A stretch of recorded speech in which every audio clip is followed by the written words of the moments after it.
तब्दीली वहां नहीं रही, तब्दीली क्यों निकाला मुझे? तो हम आपकी भी इंसेंट बजा देंगे। नाम घसीटा तो मेरा नाम जवान करेंगे। Get him out of here. Get out. Pakistan को इंशाल्लाह कुछ नहीं हो सकता। पाकिस्तान जिंदाबाद, पाकिस्तान का जिंदाबाद।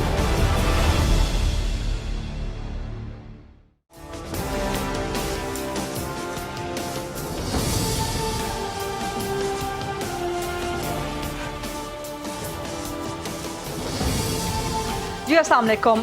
प्रोग्राम में आज सबसे पहले बात करेंगे वज़ीर आज़म का जो आवाम के लिए रिलीफ पैकेज है 120 अरब रुपए का, वो अभी उसका आगाज़ हुआ नहीं, लेकिन अपने कमेंसमेंट से, अपनी स्टार्ट से पहले ही वो कंट्रोवर्शियल हो गया, मुतनाज़ा हो गया है। ख़ासतौर पे अपोजिशन ने इसको बिल्कुल रद्द कर दिया है और वज़ीर आज़म की तकरीर में एक तरफ तो जहाँ खुशखबरी थी कि जी हम 120 अरब का रिलीफ पैकेज दे रहे हैं, वहीं दूसरी तरफ वज़ीर आज़म ने आवाम को घबराने की तैयारी करने के लिए भी बिफोर हैंड वार्न करना शुरू कर दिया कि तैयार हो जाइए, घबराने के लिए पेट्रोल की कीमत मज़ीद बढ़ेगी। अब ये कल जो वज़ीर आज़म का कौम से खिताब था, ये रिलीफ पैकेज था या तकलीफ पैकेज, जैसा कि अपोजिशन ने इसको करार दिया। और जब आप पेट्रोल की प्राइस बढ़ाएंगे, जब आप बिजली की प्राइस बढ़ाएंगे, जब आप गैस की प्राइस बढ़ाएंगे, तो डेफिनेटली जो रोज़मर्रा की चीज़ें हैं उन पर भी महंगाई का इम्पैक्ट तो पड़ेगा, महंगाई तो मज़ीद से मज़ीद बढ़ेगी।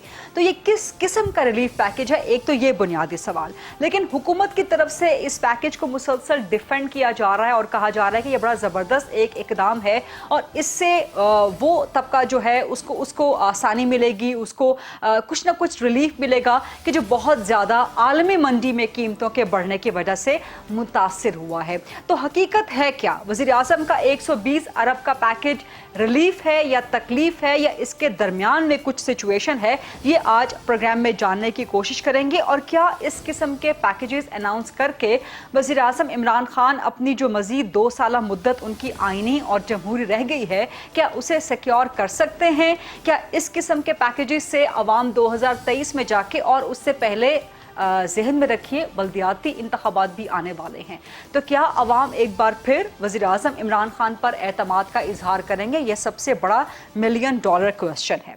दूसरा आज का अहम इशू, कलदम तहरीक लब्बैक पाकिस्तान के साथ मुआहिदा 3-4 दिन हो गए हैं। इस मुआहिदे के बारे में कहा जा रहा है हुकूमत की तरफ से कि जी हम शिकों पे अमल दरामद कर रहे हैं, लेकिन क्या शिकें हैं ना अवाम को बताई जा रही हैं, ना पार्लियामान को बताई जा रही हैं, ना ही पाकिस्तान तहरीक इंसाफ की रूलिंग पार्टी अपने इत्तेहादियों को या अपने ही पार्टी के मेंबरान को आगाह कर रही है।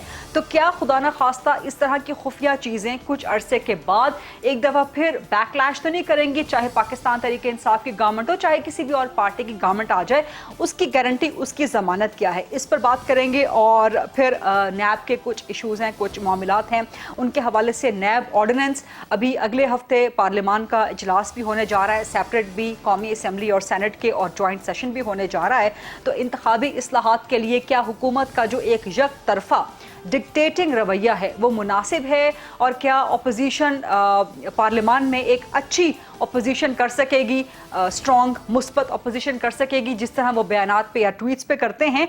तो ये है जनाब आज के कुछ इंपॉर्टेंट इश्यूज़ जिनके सवालात ढूंढने की कोशिश करेंगे। और इनके लिए आज हमने प्रोग्राम में दावत दी है, सहमत दी है मुल्क के जो चोटी के मायानाज एनालिस्ट हैं, उनसे हम इन सवालात के जवाब लेने की कोशिश करेंगे और आइंदा का मंजरनामा ख़ास तौर पर अवाम को रिलीफ के हवाले से वो जानने की कोशिश करेंगे। सो प्रोग्राम के फ्लोर को डिबेट एंड डिस्कशन के लिए ओपन करते हैं। मेरे पास सबसे पहले मौजूद हैं सीनियर सहाफ़ी हैं, तज्ज़ियाकार हैं, बड़ा ज़बरदस्त अपना प्रोग्राम करते हैं जियो न्यूज़ पे जिरगा के नाम से, सलीम साफ़ी मेरे साथ मौजूद हैं।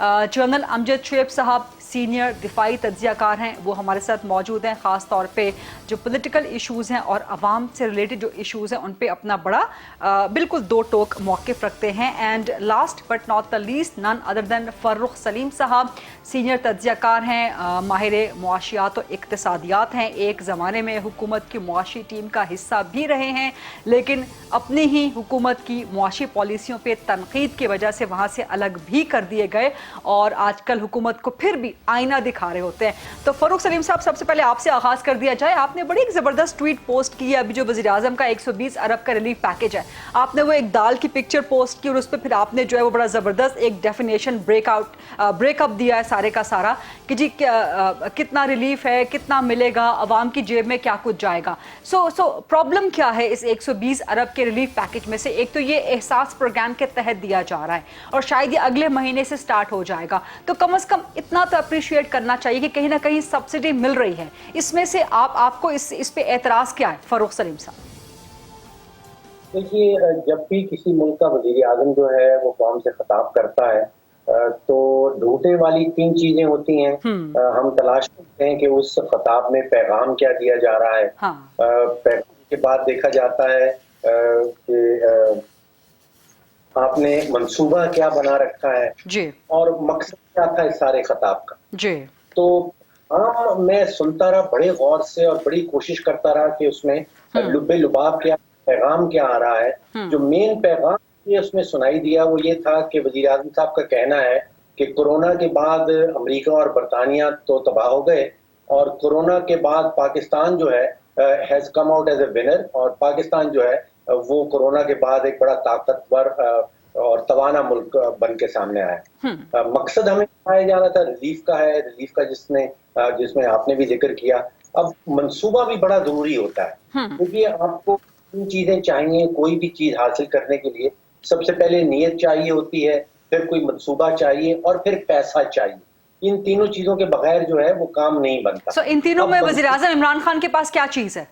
नीयत है, मंसूबा है, पैसा है? देखिए, मंसूबा जो मुझे नजर आया उसमें जो आखिरी चंद जुमलात में वज़ीर आज़म साहब ने कहा कि अगर 2 बड़े सियासी खानदान जो हैं वो आधी अपनी लूटी हुई रकम वापस लें तो फिर वो की हर चीज को आधा कर देंगे, उसकी कीमत आधी कर देंगे। तो ये तो अब खुदा ये तो कोई मंसूबा नहीं है, ये तो सियासी नारा है, हो सकता है। अच्छा। सियासी नारे के ऊपर उनको, यानी कि मंसूबा आपको नजर नहीं आया, नीयत तो कम से कम आपको नजर आई होगी ना वजीर आज़म इमरान खान की, कि नीयत भी नजर नहीं आई? जी, नीयत बिल्कुल नजर आती है। अच्छा। ख्वाहिश नजर आती है, आरज़ू नजर आती है, चाहत नजर आती है, लेकिन ना कोई मंसूबा है और ना कोई पैसा इसके पीछे है। अच्छा। तो सिर्फ नीयत और चाहत के जोर के ऊपर आप कोई चीज अचीव नहीं कर सकते जब तक आपके पास एक प्लान ना हो, मंसूबा ना हो और फिर उससे ज्यादा इंपॉर्टेंट पैसा ना हो। लेकिन मंसूबा तो है ना, 120 अरब का पैकेज, ये मंसूबा है, उसके लिए पैसे भी हैं, इसीलिए तो सब्सिडी दी जा रही है, तो तीनों चीजें तो हैं। देखिए, जून के महीने में जब हमारे वजीर खजाना साहब ने बजट का ऐलान किया था, हाँ जी। तो उन्होंने कहा कि हुकूमत की आमदन जो है वो 4,500 अरब की है और हुकूमत के अखराज जो है वो 9,000 अरब के। तो बाकी 4,500 अरब की हम या भीख मांगेंगे या कर्जा जात लेंगे या मुल्कों से रिलीफ मांगेंगे।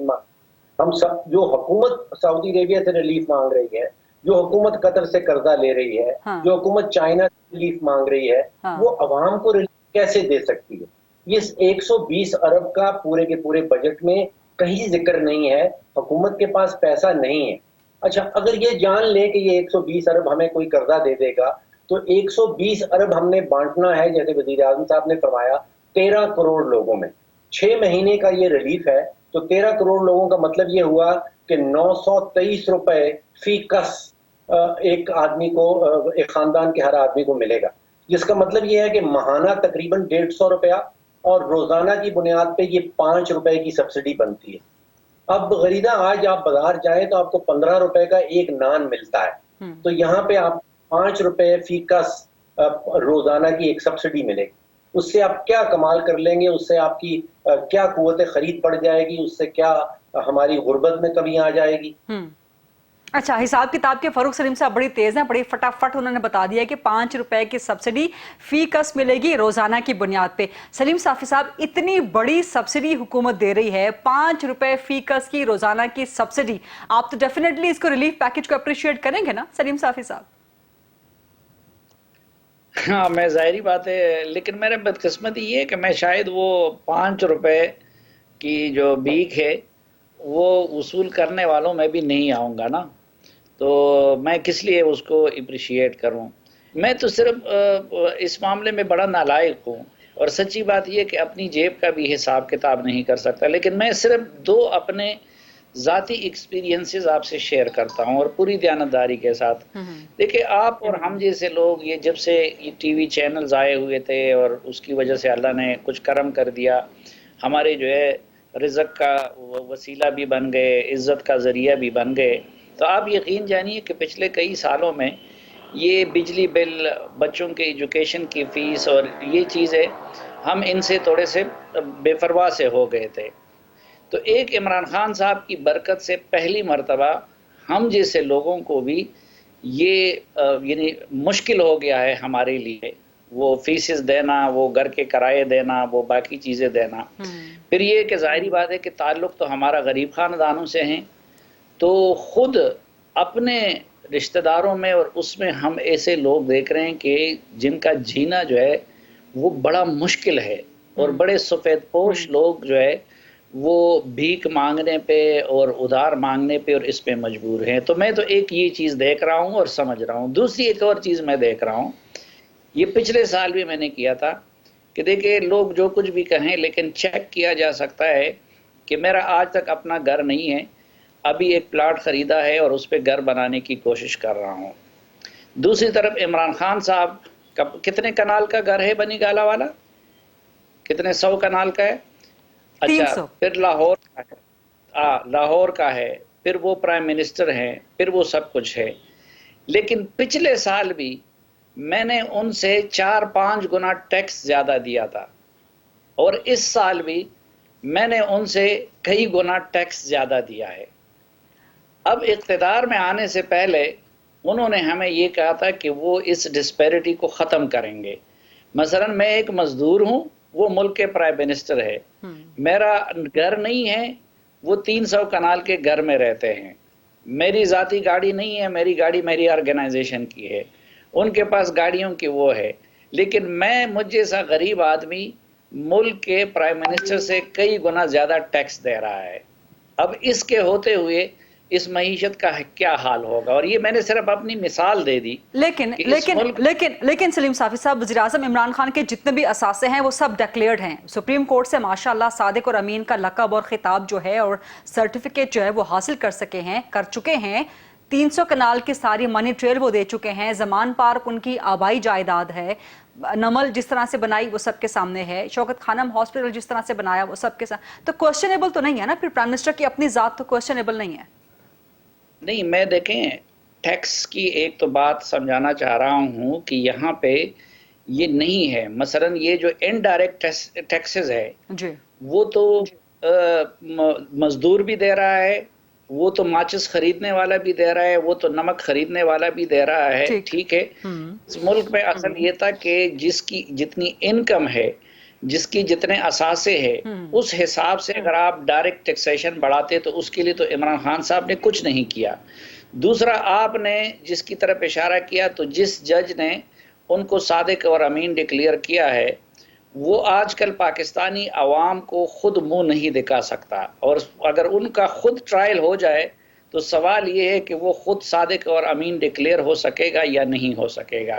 تیسری بات جو آپ نے بتائی کہ کاش کسی کا بھی ایسا ہو. اس ملک میں اور بھی بہت سارے پولیٹیکل لیڈرز ہم جانتے ہیں کہ مجھے جہاز کی ضرورت ہو تو وہ کسی اور کی اویلیبل ہو، میرا جلسہ کرنے کو جی چاہے تو اربوں روپے کوئی اور خرچ کرے، میرا بیرونی ٹور کا ارادہ ہو تو وہ کوئی اور خرچ کرے، اور پھر میں ان لوگوں کو ایکوموڈیٹ کرتا رہوں پارٹی میں بھی اور حکومت میں بھی اور باقی جگہوں پہ.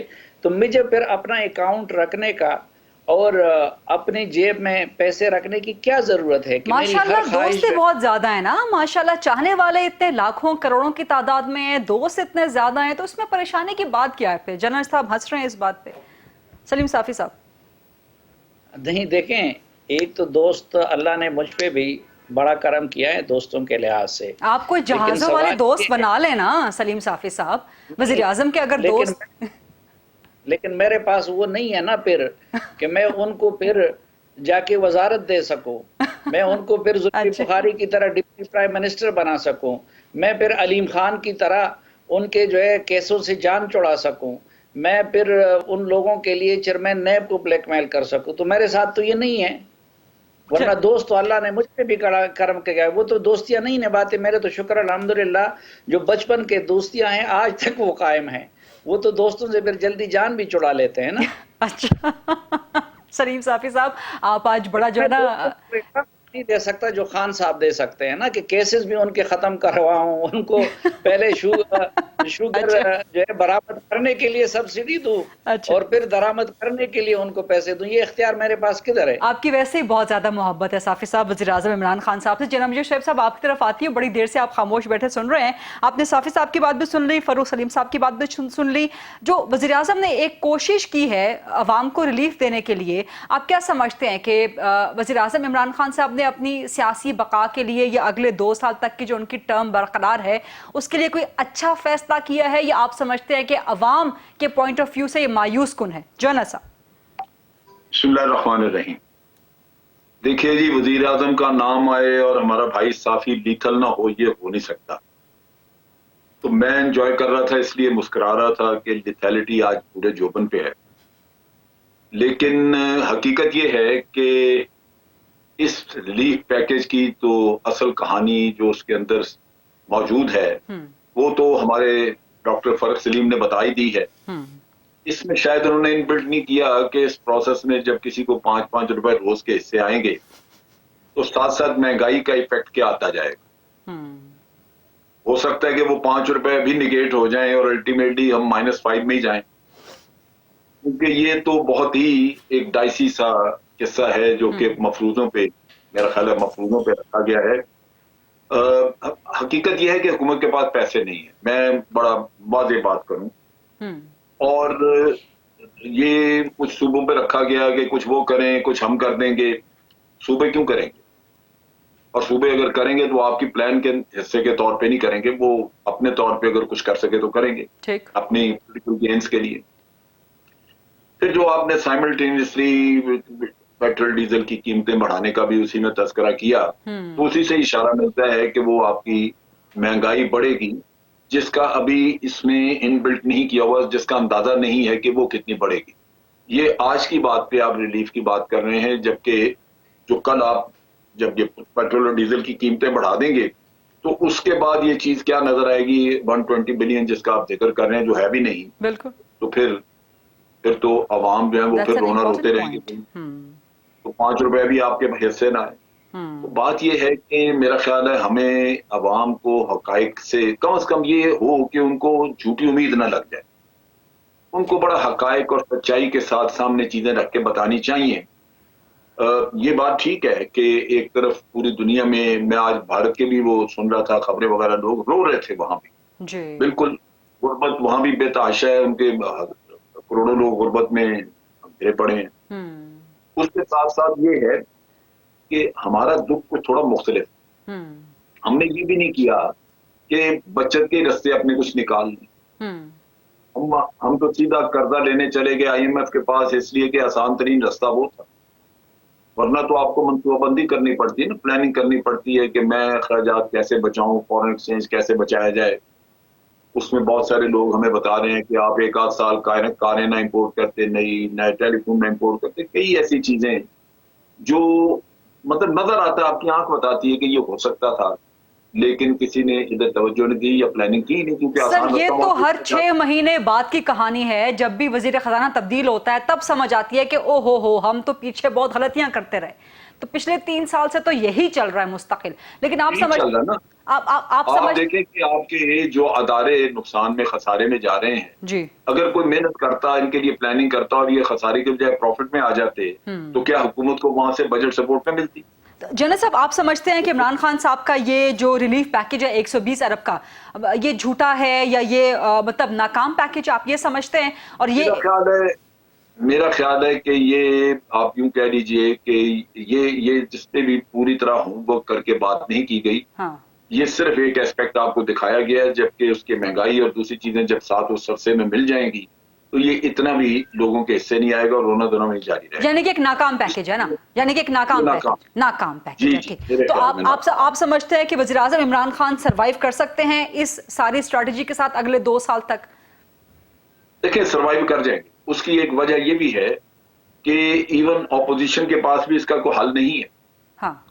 ये कहें कि जी ये एक गवर्नमेंट छूट जाए तो दूसरी, मेरा अपना अंदाजा है कि ऑपोजिशन अल्लाह का शुक्र अदा करेगी कि ये मुसीबत इन्हीं के गले पड़ी हुई है और ये इलेक्शन तक उनको मौका मिल जाए ताकि वो फिर एक्सप्लॉइट कर सकें, ये नारा लगा सकें। तो इस पेज के ऊपर तो जो हालात हैं, मेरा नहीं ख्याल कि ऑपोजिशन ने कोई इसमें हाथ डालना चाहेगी, लेकिन प्रेशर रखें, लाजमन प्रेशर बिल्डअप करेंगे, पॉलिटिकल स्लोगन्स होंगे, गवर्नमेंट की इस चीज को गवर्नमेंट की नाकामी जाहिर किया जाएगा, सब कुछ होगा, लेकिन मेरा नहीं ख्याल कि कोई इस वक्त इनकी कश्ती को डबोने के चक्कर में हो। ठीक है, जनाब शुएब साहब ने बड़ी तफसील के साथ अपना जो पॉइंट ऑफ व्यू है वो पुट अक्रॉस कर दिया है। फरूख सलीम साहब से सवाल करेंगे ब्रेक के बाद, जब वापस आएंगे। आलमी मंडी में कीमतें बढ़ती हैं, हुकूमत का ये बयानिया कितना स्ट्रॉन्ग है या कितना इसमें कितना वेटेज है, ये सवाल करेंगे आफ्टर अ शॉर्ट ब्रेक।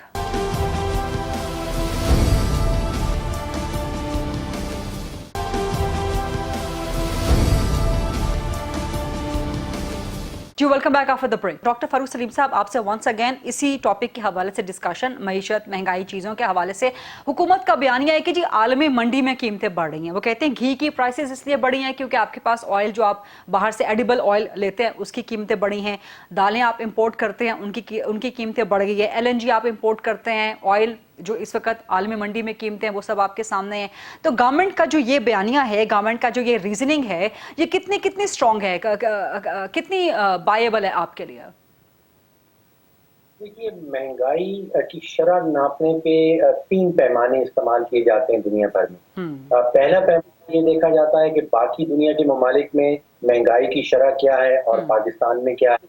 आपने 10 दिन 12 दिन पहले वो देखा, जो इंटरनेशनल मैगजीन है द इकोनॉमिस्ट के नाम से, उसने कोई 40 या 44 ममालिक की जो महंगाई की शरह है वो पब्लिश की है।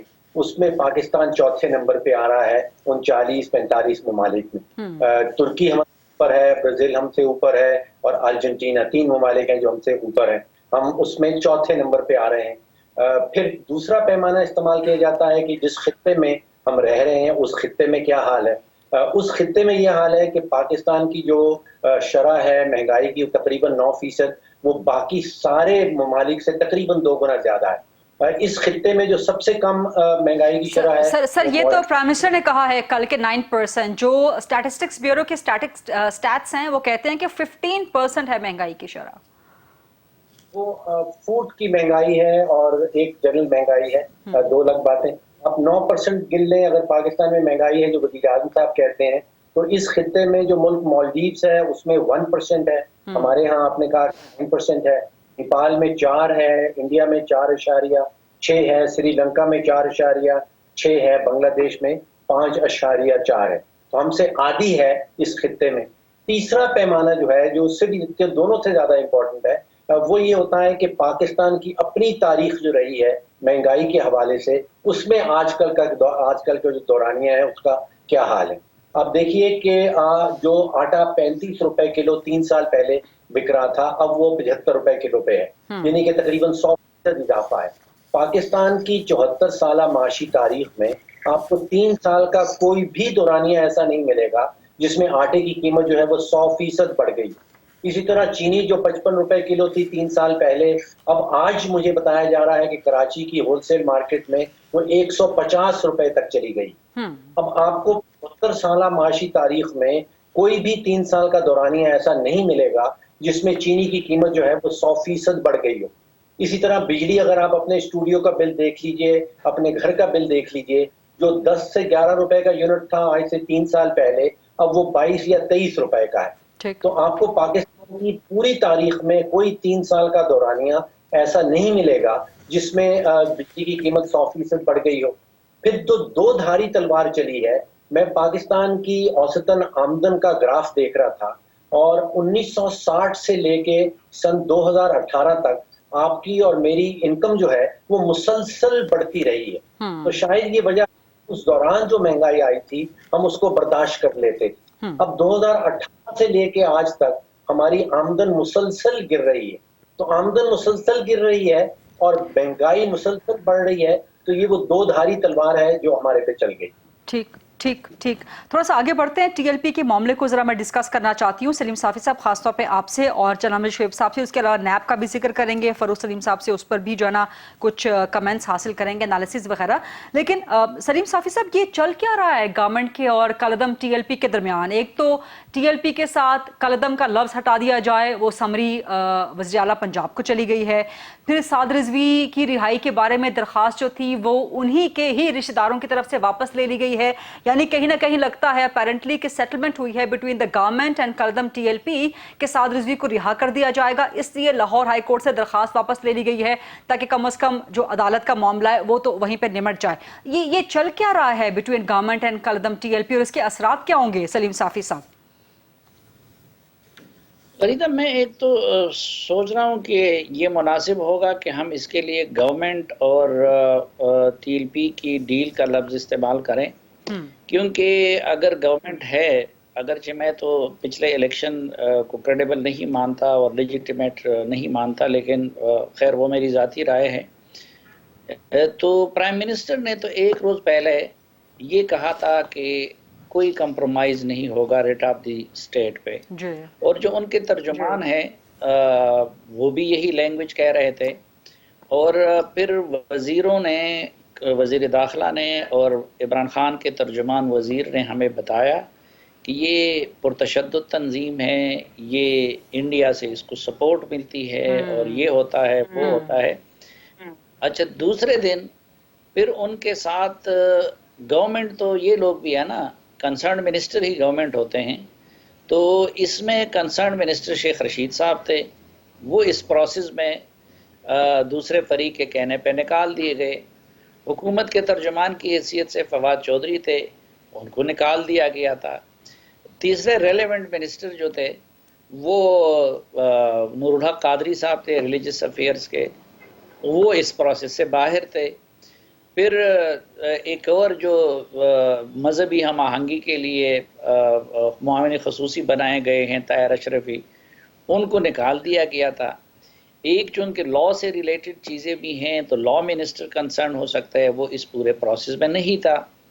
तो एक तो पता नहीं कि ये किस हुकूमत ने उनके साथ वादा किया है, और मैंने दर्जनों वज़ीरों से मालूम किया, किसी के पास उस मुआहिदे की न काफ़ी है और न उसको उनकी तफसीलात का इल्म है, और न उस रोज़ काबीना के इजलास में उसको डिस्कस किया गया है। तो एक तो मैं पता नहीं इसको गवर्नमेंट और TLP का मुआहिदा कहूँ या ना कहूँ, इस पे हैरान हूँ, क्योंकि गवर्नमेंट तो जो है, गवर्नमेंट ने हमें कुछ नहीं बताया है। अलबत्ता जो ख़बरें हम तक पहुँची थी, जिसको हम जैसे तालिब इल्मों ने लीक किया था, तो उस पर अब अमल से भी उसकी तस्दीक हो रही है। तो उसमें उनके तकरीबन तमाम शराइत मान लिए गए हैं TLP के। अब जब उनके तमाम, मसलन उसमें साद रिजवी की रिहाई है, उसमें उनके बाकी कारकुनों की रिहाई है, उसमें 4th शेड्यूल का ख़ात्मा है, और उसमें ये बात भी पूरा कोई नहीं बता रहा है कि जी वो फ्रांस के सफ़ीर से, उधर मुफ्ती मुनीबुर रहमान साहब भी बड़ा ट्रिकी अल्फाज इस्तेमाल करते हैं कि जी इस मीटिंग में फ्रांस के सफ़ीर की कोई बात नहीं हुई, लेकिन दूसरी तरफ, और शायद नहीं हुई होगी, लेकिन दूसरी तरफ जब इस एग्रीमेंट में आपने ये रख दिया है कि पिछले 2 एग्रीमेंट पे अमल होगा, तो उसमें तो फ्रांस के सफ़ीर की बात है। तो अब अंदर से तो हमें ये हो रहा है, तो हम ये समझने से कासिर है कि नंबर 1 कि अगर ये सब कुछ मानना था तो फिर ये शुरू में लाहौर में उनके ये सारे मुतालबात क्यों नहीं माने गए, और दूसरा ये कि फिर इतने पुलिस वालों को क्यों उनसे मरवाया गया, और फिर ये कि इतने लाखों लोगों को क्यों इस तकलीफ में डाला गया। लेकिन मुझे उससे भी ज़्यादा फ़िक्र जिस चीज़ की है वो ये है कि एक रियासत या उसके वज़ीर आज़म और वज़रा जब एक दिन किसी तंजीम, यानी हमने इन अल्फाज को भी मजाक बना दिया है, इंडियन एजेंट होना, गैर मुहब्ब वतन होना और शिद्दत पसंद होना, ये मामूली अल्फाज नहीं हैं। दुनिया में पहले तो इस तरह का फतवा किसी के ख़िलाफ़ लगाया नहीं जा सकता, और जब लगाया जाता है तो फिर उसको जो है ना माफ़ करने का तसव्वुर नहीं किया जा सकता। हमने ये गद्दारी को, इंडियन एजेंटी को और इस सब को जो है मजाक बना दिए। तो एक दिन हुकूमत और उसके तर्जुमान न सिर्फ खुद ये बात कर रहे हैं, बल्कि मुझे और आपको भी कन्विंस कर रहे थे, दबाव डाल रहे थे कि हम भी उनको टेररिस्ट कहें, हम भी उनको इंडियन एजेंट कहें। और दूसरे दिन वो हुकूमत ان کو کالعدم کے لسٹ سے بھی نکال دے، وہ کہیں کہ ہمارے بھائی ہیں، وہ کہیں کہ یہ ہے، تو ایک تو یہ ہے کہ اس ریاست کی اور اس حکومت کی دنیا کی نظروں میں کریڈیبلٹی کیا رہ جائے گی۔ دوسری بات جس کی مجھے تشویش ہے وہ یہ ہے کہ اس وزیر خارجہ نے جا کے یورپ میں پاکستان کی وکالت کرنی ہے بیٹھک سے نکالنے کے لیے اور باقی جگہوں پہ کہ جی پاکستان شدت پسندی کو سپورٹ کرنے والا ملک نہیں ہے، پاکستان اس طرح کے لوگوں کو کا مخالف ملک ہے، اس نے دنیا میں جا کے یہ کیس لڑنا ہے۔ اب اگر انہوں نے ایک ایسی تنظیم کے ساتھ معاہدے پہ دستخط کیے ہو جس کو ایک دن پہلے ان کے وزیر اعظم نے شدت پسند اور انڈین ایجنٹ قرار دیا ہو، اور پھر وہ ان کے ساتھ بیٹھ کے یہ جو پریس کانفرنس کی فوٹیج ہے، تو میں حیران ہوں کہ وہ بیرون ملک جا کے پاکستان کے کیس کو کیسے پریزنٹ کریں گے اور ان کی بات پہ دنیا یقین کیسے کر سکے گی۔ یہ بہت امپورٹنٹ پوائنٹ ہے، اسی پوائنٹ کو میں ریز کرنا چاہتی تھی۔ تھینک یو سو مچ سلیم صافی صاحب کہ آپ نے اس کو ایڈریس کر دیا کہ ہم اور خاص طور پہ وزیر اعظم عمران خان حکومت کے سربراہ کے طور پہ جب دنیا کو کہتے ہیں کہ اسلامو فوبیا ایک بہت بڑا ایلیمنٹ ہے، ایک بہت بڑا خطرہ ہے، تو پھر ویسٹ کی طرف سے جو نظریہ سامنے آتا ہے کہ اسلام میں خدا نخواستہ شدت پسندی ہے اور اس کو جب ہم ریاستی سطح پہ انڈورس کر رہے ہیں، تو پھر آپ اسلامو فوبیا کے خطرے سے نمٹنے کے لیے کس طرح ویسٹ کو جو ہے آپ کنونس کر پائیں گے؟ چھوٹی سی بریک کا وقت ہوا ہے، but when we come back after the break جناب امجد شعیب صاحب سے سوال کریں گے کالعدم ٹی ایل پی اور ریاستی اداروں کا مذاکرات میں کردار کے حوالے سے۔ Stay with us please۔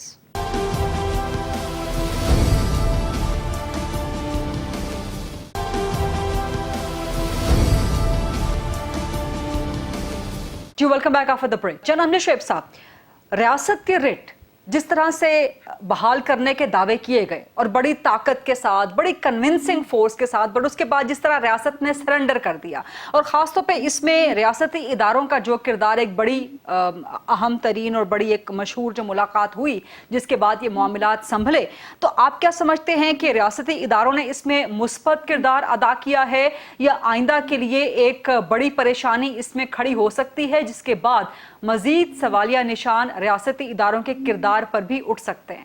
جناب امجد صاحب۔ بسم اللہ الرحمن الرحیم۔ دیکھیے، معاہدہ تو نیگوشیٹ کیا جو کہ پرائم منسٹر نے ایک ٹیم مقرر کی، انہوں نے خود ٹیم بنائی اور ان کو جو مینڈیٹ دیا اس کے مطابق انہوں نے معاہدہ جا کے نیگوشیٹ کیا۔ لیکن ٹی ایل پی کا مسئلہ ہمیشہ رہا ہے، پہلے بھی جب پی ایم ایل این کا دور تھا اس وقت بھی وہ یہ کہتے تھے کہ جی ہم حکومتوں کے معاہدے نہیں مانتے، ہمیں chief of army staff guarantee دے۔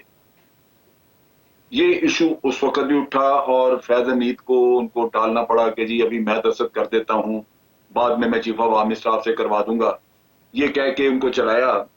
اور غالباً اس دفعہ بھی یہی ایشو آیا کہ حکومت، چونکہ یہ بھی پی ٹی آئی کی گورنمنٹ نے بھی پہلے معاہدہ کیا تھا اور اس پہ عمل نہیں ہوا تھا، تو ٹی ایل پی غالباً اعتماد کرنے کو تیار نہیں تھی۔ سو یہ ایشو تو ہمیں سمجھنا چاہیے۔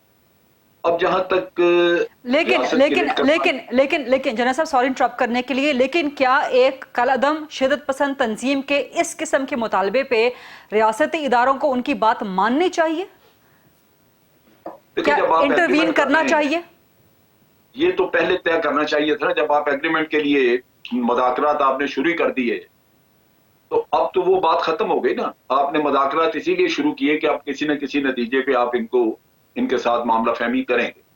معاملہ فہمی آپ نے کری، لیکن ان کرنے کے بعد وہ کہتے ہیں جی یہ تو ٹھیک ہے، ہمیں آپ کی شرائط یہ چیزیں قبول ہیں، لیکن ہم اس چیز کا کیا، ہمارے پاس کیا گارنٹی ہے آپ کی طرف سے کہ واقعی آپ اس پہ عمل کریں گے بعد؟ تو ایشو تو یہ ہے نا۔ اچھا، اب دوسری طرف آتے ہیں، جب ریاست نے اپنی ریٹ قائم کرنی تھی تو وہ وقت وہ تھا جب شروع میں ہی حکومت ان کو وہاں سے لانگ مارچ نہ کرنے دیتی اور وہیں پہ اپنی پوزیشن آف اسٹرینتھ سے ان سے مذاکرات کرتی اور صرف اپنی شرائط منواتی، لیکن وہ نہیں ہوا۔ جب یہ چل نکلے پھر یہی تھا کہ خون خرابہ دونوں طرف سے، اور ایک طرف سے تو وہی ہوا، وہ کہتے ہیں ہمارا بھی کچھ ہوا لیکن اس کا مجھے علم نہیں، لیکن مجھے اتنا پتا ہے کہ ہمارے پولیس کے اہلکار جو ہیں وہ 5-6 تو بیچارے شہید ہوئے ہیں اور کافی سارے زخمی بھی ہیں۔ اب یہ معاہدے کی چونکہ شرائط ہمارے سامنے نہیں ہیں، انہوں نے پبلک نہیں کی، تو جو بالا میں کچھ سن چکا ہوں وہ उस पे मैं बात कर सकता हूं। एक चीज जो मेरी भी शिकायत रही है, दो बल्कि पॉइंट, एक तो ये कि जो तहफ़्फ़ुज़ नामूस रिसालत पे पार्टी बनती है उसका सियासी रोल कोई नहीं है। उसको सियासत में अगर वो कहें हमें आना है तो इसका मतलब ये है कि वो तहफ़्फ़ुज़ नामूस रिसालत का गलत इस्तेमाल कर रहे हैं, लोगों के जज्बात को उधर भड़का के अपने लिए वोट लेंगे और अपने सियासी मकासद पूरे करेंगे। लिहाजा मैं उस पर एग्री नहीं, मेरे ज़हनी तौर पे मैं समझता हूँ कि उनका पॉलिटिकल रोल नहीं है। उनको अगर कुछ करना है तो वो उसी मैदान में कुछ करें, उसमें उनको पुरअमन रखना जरूरी हो। दूसरी तरफ ये है कि उनके ऊपर इल्जामात बिल्कुल थे। ये बड़ा वाज़े फवाद चौधरी ने भी अपनी प्रेस कॉन्फ्रेंस में कहा कि कुछ फंडिंग के भी सबूत हैं और कुछ बाहर से ट्वीट्स वगैरह का तो मैं क्या हो सकता है कि वो जब भी कभी इंतशार होता है तो दुश्मन फायदा उठाने की कोशिश करता है और मीडिया में फिर वो जाली चीजें चल निकलती हैं, ट्वीट्स भी हो रहे होंगे उनकी तरफ से किसी और के। वो मेरा ख्याल है जब तक उनको इन्वेस्टिगेट न किया जाए ये नहीं पता लग सकता, लेकिन डेफिनेटली इतना पता है कि वो मुख्तलिफ 3-4 मुल्कों से 5 मुल्कों से वो ट्वीट्स वगैरह किए जा रहे थे इस खेल को गर्म करने के लिए कि इसमें ज्यादा इंतशार है। तो यहाँ पे जनरल साहब एक और सवाल भी जन्म लेता है ना कि हुकूमत जिस करदम तंजीम पे भारत से फंडिंग लेने के इल्जामात लगा रही है, रियासती इदारे उसी के साथ मुज़ाकरात की राह हमवार कर रहे हैं, तो ऐसे में क्या रियासती इदारों के किरदार पे सवालात नहीं उठ जाते? जी मैं उसी पे बात करूंगा, आप जरा तहम्मुल रखें तो पूरी आपको बात समझ आ जाएगी। वो ये है कि हुकूमत ये कहती है कि बिलाखिर हमने सबके साथ, जो बलूचिस्तान में जिनको नाराज कहते हैं वो बागी थे, हमें सबको पता है कि भारत के वो बने चेले चांटे बन गए, उधर भी वो मामला ठीक करने के लिए बिलाखिर अच्छा जी मुज़ाकरात करें, जो लोग हुकूमत की बातचीत मानते हैं उनको माफ कर दिया जाए। इधर भी आप जो टीएलपी के ये टीडीपी के लोग हैं उनका भी आप ये कहते हैं। बात ये है कि अगर आप मिसाल के तौर पे इनको कदम करार दे के छोड़ देते हैं तो उनके ख्यालात तो आपने नहीं बदले।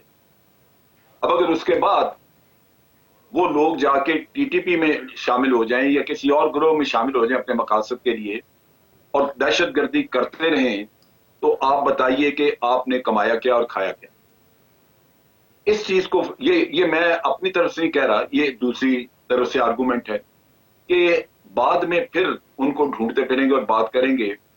इससे बेहतर नहीं कि उनको किसी तरह मेन स्ट्रीम में लाया जाए और उनमें से जो ऐसे लोग हैं जिन्होंने जराइम किए हैं उनके खिलाफ मुकदमा कायम रहें और बाकियों को उस गलत रास्ते पे चलने से बचाया जाए और कोशिश ये की जाए कि वो अपने आप को पाबंद करें। मिसाल के तौर पे अगर मतलब मैं तो उनको पॉलिटिकल पार्टी नहीं मानता, लेकिन अगर वो कोई भी पॉलिटिकल पार्टी अगर वो इलेक्शन कमीशन के पास अपने आप को रजिस्टर कराती है तो फिर उसने अपने फंड्स का भी सारी तफसील देनी है, उसने अपने मुल्क के और उनके कवानीन को भी मानना है। ठीक है, वो अपने तौर पे ये नहीं कर सकता तो बेलगाम नहीं हो सकते वो। तो इस तरह की आर्गुमेंट उनकी, वो कहते हैं जी हमारे लोग क्या इनको समंदर में फेंक दें जाके, अगर ये गलत रास्ते पे चढ़े रहे और जाके कुछ और करते रहे तो फिर आप क्या करेंगे? टेररिज्म की तरफ चले जाएंगे। लेकिन जनरल साहब, sorry to cut you in क्योंकि टाइम बहुत कम रह गया, मुझे फारूक साहब से भी सवाल करना है, लेकिन जनरल साहब आपसे एक और वही सवाल के बुनियादी क्वेश्चन वहीं पे खड़ा हुआ है कि एक तरफ आप तंजीम पे भारत से फंडिंग लेने का इल्जाम लगा रहे हैं, इतना बड़ा इल्जाम, जैसे सलीम साफी साहब ने कहा कि ये कोई गैर संजीदा इल्जामात नहीं है, लेकिन जो आप चीज मिस कर रहे हैं वो ये है कि इनके ऊपर इल्जाम लगा रहे हैं ना जी, लेकिन जो बीएलए बीआरए वगैरह जिनसे ये बातचीत करके उन लोगों को सरेंडर करवा रहे हैं, वो तो उनका तो हमें पता ही पता है कि वो ले रहे हैं, उसके तो सारे शवाहिदों के भरमार पड़े हैं आपके पास।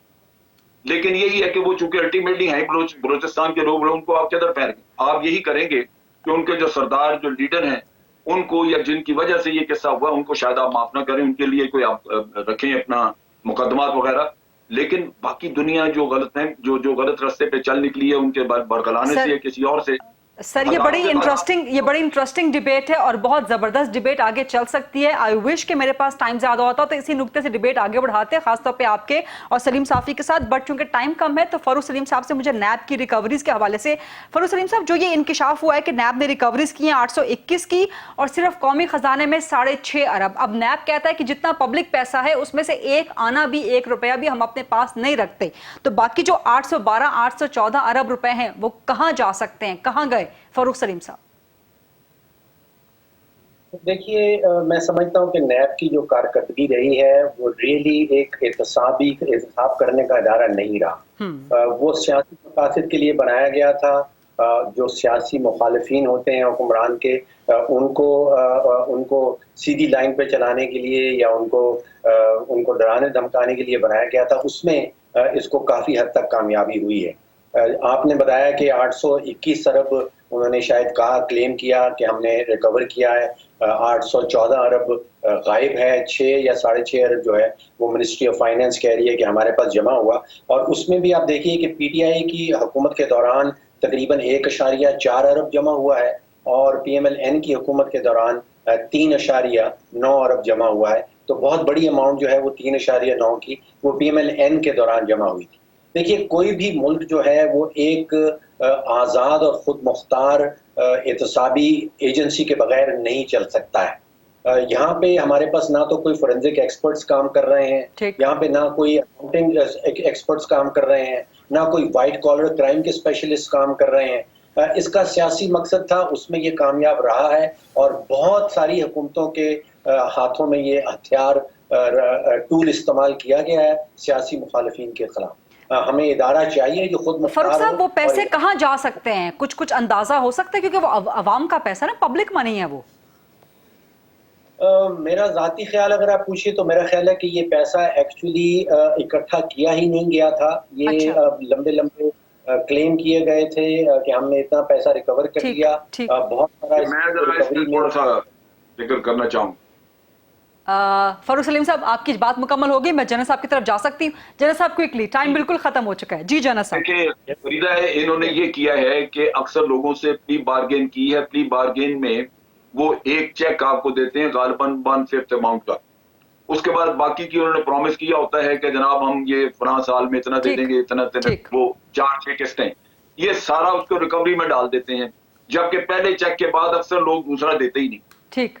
ایکچوئل اماؤنٹ جو اسٹیٹ بینک میں جاتی ہے وہ بڑی کم ہے. وہ یہی جو پہلا چیک آتا ہے وہی ہوتی ہے, اس کے علاوہ اور نہیں ہوتی. That's a very important point. Thank you very much. اسی نوٹ پہ پروگرام کلوز کریں گے. سلیم صافی صاحب, فاروق سلیم صاحب, جناب شعیب صاحب, بہت شکریہ. آپ کے ایکسپرٹ انالیسس سے بہت کچھ سمجھنے کا اور سیکھنے کا موقع ملا, لیکن سوالات ابھی بھی بہت سے برقرار ہیں. امید رکھتے ہیں آنے والے دنوں میں سوالات کا جواب مل سکے گا. نہیں مل سکے گا تو ہم سوالات بار بار اٹھاتے رہیں گے. آج سے انشاءاللہ کمنگ منڈے. اپنا خیال رکھیے گا. اللہ حافظ.